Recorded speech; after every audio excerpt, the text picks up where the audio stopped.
Assalamualaikum warahmatullahi wabarakatuh. Salam. Kak Agus, ini ada beberapa pertanyaan. Ya, Mungkin Kak Agus bisa menjawab. Untuk yang pertama, boleh silakan memperkenalkan diri dulu. nama saya Agus, Hudam Cabang Soreang. Pekerjaan ya swasta. Apa kegiatan sehari-hari saat ini? Saya pekerjaan sehari-hari, pertama saya di bidang ternak ya. Jadi saya antar-antar hasil ternak ya. Nyuplai ke jongko-jongko terdekat aja.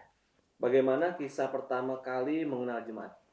Kalau mengenal jemaat, kalau tidak salah ya, di sini jemaat itu datang dibawa sama Pak Aan ya, tahun 197. 97 di sini ada masjid.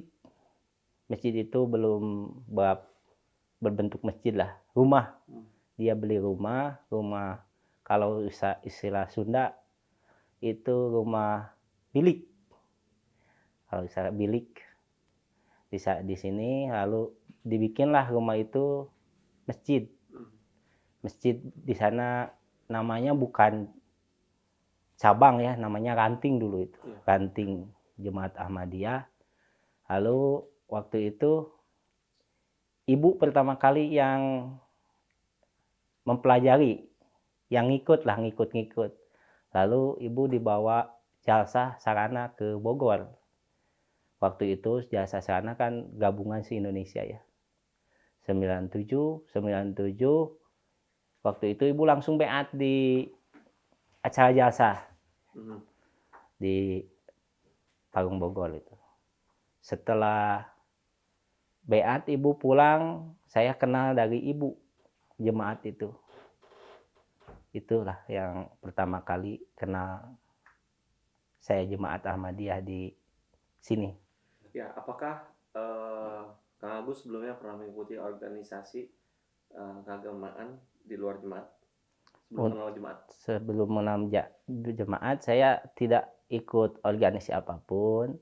Tapi kalau teman banyak. Waktu itu 97 itu usia saya sekitar 13 tahun lah. SMP ya, kelas 1. SMP kelas 1, saya banyak temennya yang temen sohib lah kalau bahasa sekarang sohib. Lalu suka main ke rumah. Nah, udah main ke rumah kadang-kadang 20 orang. Paling dikit 10 orang. Nah, di sana karena di tempat kami di sini nggak ada masjid, jauh lah kalau dari rumah teh. Kalau mau Jumatan itu, kalau mau ke masjid itu 1,5 kilo, cukup jauh lah. Makanya saya suka Jumatan waktu kecil itu, waktu SMP itu, ke rumah Masjid Ahmadiyah yang ranting itu, yang dibentuk di belakang rumah itu. Kebetulan kalau posisinya dari rumah saya, rumah yang ditinggali itu sekitar 20 meter. Jadi cukup dekat lah, 20 meter. Itulah teman. Jadi masjid itu kadang-kadang penuh sama teman-teman saya waktu sekolah itu. Itulah yang awalnya itu. Bagaimana proses awal pertama kali memutuskan untuk beat, dan adakah peristiwa yang menarik selama mempelajari Ahmadiyah? Ya, kalau untuk beat ya, tadinya kan saya dikenalkan jemaat itu sama ibu ya. 97 dikenalkan sama ibu. Lalu saya suka ke masjid untuk Jumatan, ke masjid Ahmadiyah ya. Nah, waktu itu saya sering ditabligi sama namanya Padana. Kalau sekarang mah udah meninggal ya, almarhum Padana. Ditabligi lah, ini jemaat, ini Imam Mahdi yang telah dijanjikan udah datang gitu kan. Terus sekarang bahkan udah ke khalifah keempat gitu. Dijelaskan lah semua sama Padana. Waktu kecil itu dalam benak saya kan nggak ada untuk tujuan untuk beat gitu. Apa itu beat, jauh lah, nggak tahu lah. Nah, terus pada terus tiap ketemu saya selalu tabligh dia. Saking keselnya saya, kalau di depan saya baik sama dia, baik terus, baik, senyum. Tapi ketika dia udah nggak ada, saya ludahi dia, orang gila lah gitu ya, orang gila lah gitu kan, kafir lah gitu kan. Udah gitu kan saya ditablighi terus Upadana. Terus yang saya penasaran teh ibu setelah mengenal jemaat, ibu saya, Ibu Omah Rohimah ya namanya, dia selalu bilang saya, dia kan nggak bisa tabligh, nggak bisa bicara lah selayaknya ustaz gitu ya, saya nggak bisa. Dia cuma bilang pada saya, "Nak, nanti kalau nikah sama jemaat ya." Berulang-ulang kali kalau kita lagi duduk berdua santai, kalau lagi nasehatin, selalu ucapannya itu, "Nak, kamu nanti nikah sama jemaat ya." Kan waktu itu kan saya masih usia 16 ya, 16 tahun. 13 ya, 14 tahun berarti, SMP 13 tahun ya. Kok kenapa saya masih kecil disuruh nikah gitu, nanti nikah itu kan masih jauh gitu kan, masih jauh, saya juga masih anak-anak lah, masih sekolah. Tapi nggak bosan-bosan, terus sampai Kak, saya SMP kelas 2. Sampai saya penasarannya, waktu itu saya nyuri buku dari ibu, buku kecil lah. Kalau nggak salah ajaranku lah saya ingat. Saya bertanya kepada Pak Ustadz, guru saya di sekolah, guru saya di masjid dulu. Tanyalah, namanya Pak Mansur. "Pak, di tempat saya nih ada organisasi Ahmadiyah gitu kan. Saya suka ke sini, mau ngaji ke sana gitu kan, nggak ada masjid ya kadang-kadang." Dia bilang, jangan itu sesat, ajaran sesat. Ya enggak lah, saya takut lah. Makanya saya nggak suka. Kata guru saya itu sesat. Udahlah, nggak suka. Walaupun, tapi tetap ibu, walaupun saya nggak suka, tetap ibu kalau nasihati, "Nah, nanti nikah sama jemaat ya." Sampai nginjak saya SMA lah. Nginjak saya SMA kelas 1. Terus sampai saya itu karena jauh ke masjid, tulis sama guru sebelumnya. Kalau dulu di sini sesama aliran itu bentrok, saling gugat lah, saling jelekin dulu mah. Jadi kalau saya mau ngaji ke masjid ini dilarang sama ustadz yang biasa saya kenal. Jadi saya nggak bisa ngaji. Mau ngaji bingung ya. Udah itu nggak bisa ngaji. Tapi kalau bacaan sholat mah saya bisa ya, udah bisa biasa sholat. Dan sebelum masuk jemaat juga ibu selalu menerapkan, mencontohkan sholat tahajud. Kalau ada masalah kita istikharah gitu kan.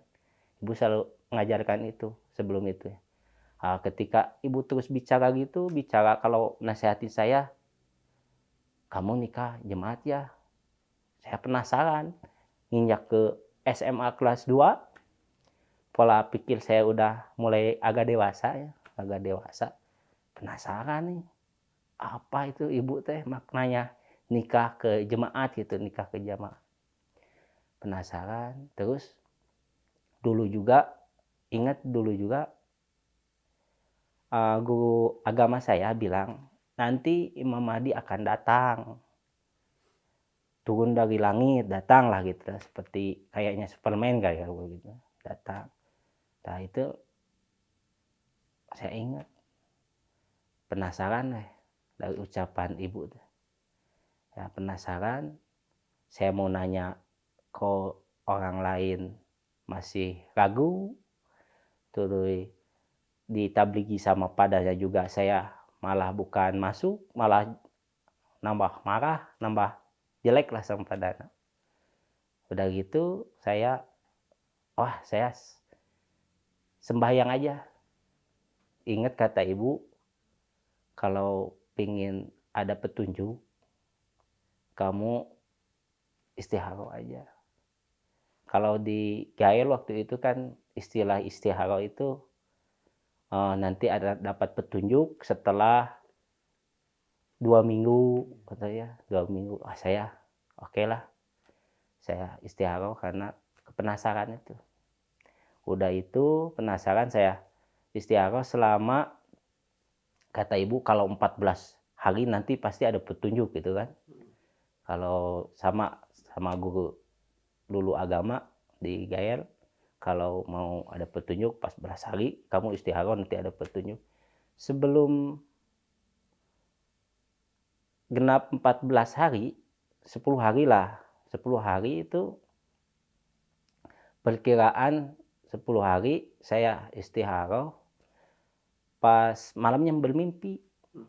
Bermimpi berarti itu saya tahun 2000 berarti. 2000 kelas 2 ya. 2000, tahun 2000 saya perkiraan tahun 2000. Saya mimpi lah. Sesudah istihara 10 hari, mimpi. Dalam mimpi itu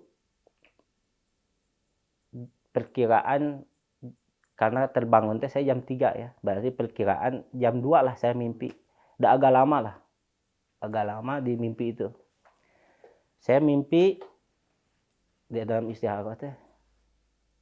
Mimpi saya diculik. Beberapa orang, banyak orang itu yang menculik saya.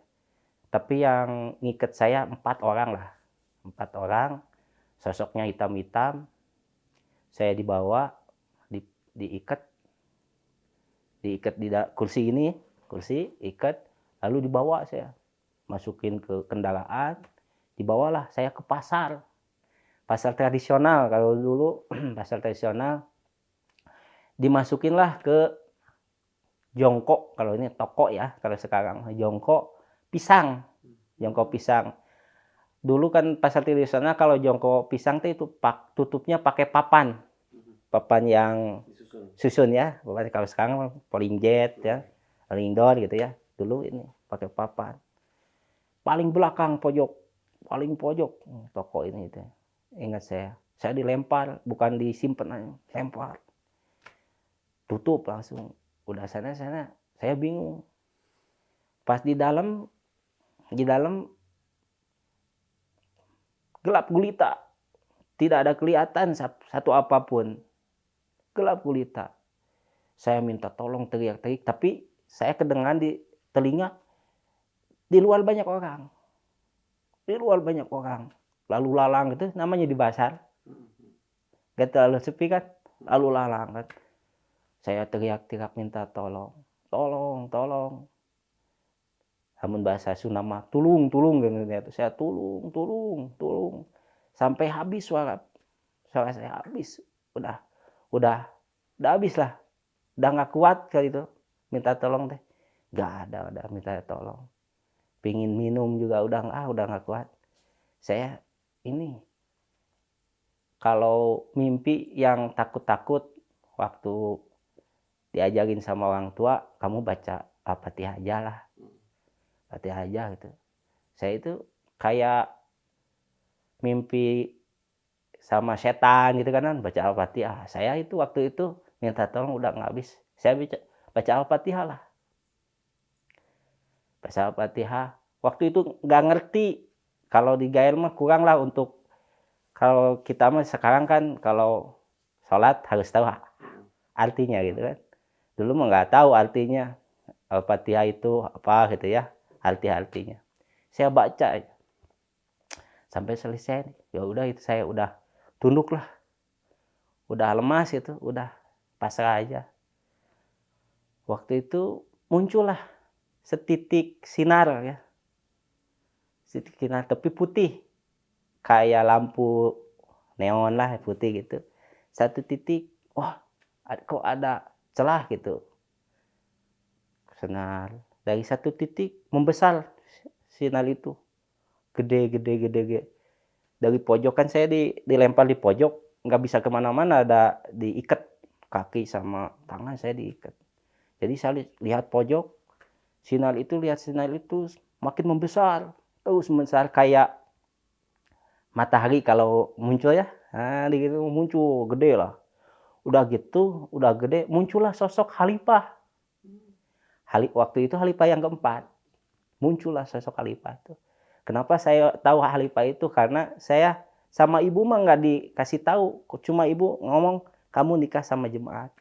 Nggak bilang ini Imam Mahdi udah datang, ini enggak sama ibu, cuma sama Pak Dana itu yang di masjid, yang Khalifahnya fotonya gitu. Mata tahu datanglah, muncullah di cahaya itu wajah Khalifah, setengah badan gini ya, setengah badan. Lalu dia tanya ke saya sambil begini ya, kalau bicara ini sambil nangis lah kadang. Lalu udah itu tanya, saya minta tolong. Dia tanya, Khalifah itu waktu itu tanya, kenapa kamu nggak beat? Saya saking, maaf ya, kenapa kamu nggak beat gitu? Kata saya, tidak ngerti. Kenapa kamu tidak ngerti? Saya benci jemaat.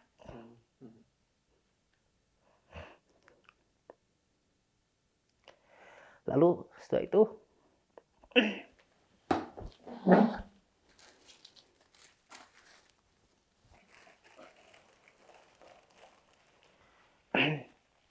saya benci jemaat ya.